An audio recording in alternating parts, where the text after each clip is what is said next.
হযরত আলী রাদিয়াল্লাহু তাআলা আনহুর চেয়ে বেশি রোজগার করার শক্তি কারো ছিল না।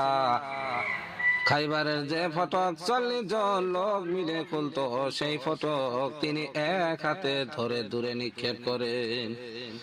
এমন শক্তিশালী পুরুষ ছিলেন তিনি। অনেক অর্থ রোজগার করার শক্তি তার ছিল, অথচ তার ঘরে খাবার নেই। তার পেটে ক্ষুধা, স্ত্রীর পেটে ক্ষুধা, সন্তানদের পেটে ক্ষুধা। কেন? তিনি নিজেকে কোন কাজে কুরবান করিয়াছেন? শুধুমাত্র দিনের কাজে, কালেমার দাওয়াতের কাজে। 4 দিন না খেয়ে থাকতো, তবু মানুষের কাছে কালেমার দাওয়াত পৌঁছাইতো।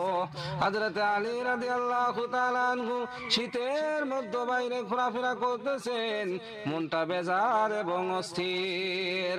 এমন সময় নবীজি ঘর থেকে বেরিয়ে আসেন, বললেন, হে আলী, শীতের মধ্যে বাইরে কি করতেছো? আলী বললেন, ইয়া রাসূলুল্লাহ, আমি কি করব, এমন ক্ষুধা লেগেছে যে ঘরে বসে থাকতে পারলাম না। নবীজি বললেন, আমিও ক্ষুধার্ত, আমাকে ঘর থেকে বের করে এনেছে। তারা হাঁটতে হাঁটতে খানিক সম্মুখে এগিয়ে যায়, দেখেন কয়েকজন সাহাবী বসে আছেন। নবীজি জিজ্ঞেস করলেন, তোমরা এখানে কি করতেছো? তারা বললেন, ইয়া রাসূলুল্লাহ, তীব্র ক্ষুধার জ্বালা আমাদেরকে ঘর থেকে বের করে দিয়েছে। নবীজি বললেন, একে যখন অবস্থা সবার, তখন কিছু একটা করা দরকার। সম্মুখে একটি খেজুর গাছ দাঁড়িয়ে আছে। শীতের মৌসুমে গাছে খেজুর থাকে না।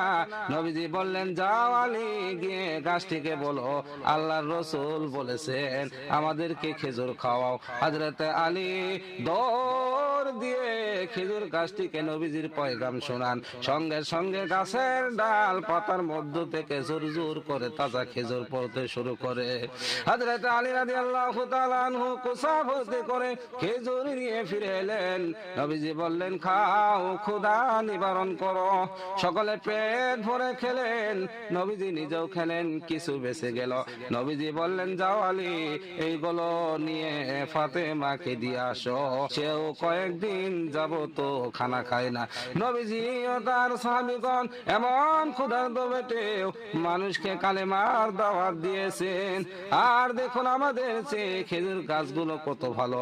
তারা নবীজির আদেশ মান্য করত, কিন্তু আমরা নবীর কথা মান্য করি না। আমরা নবীর কথা মানি না। আমরা খেজুর গাছের চেয়েও অধম।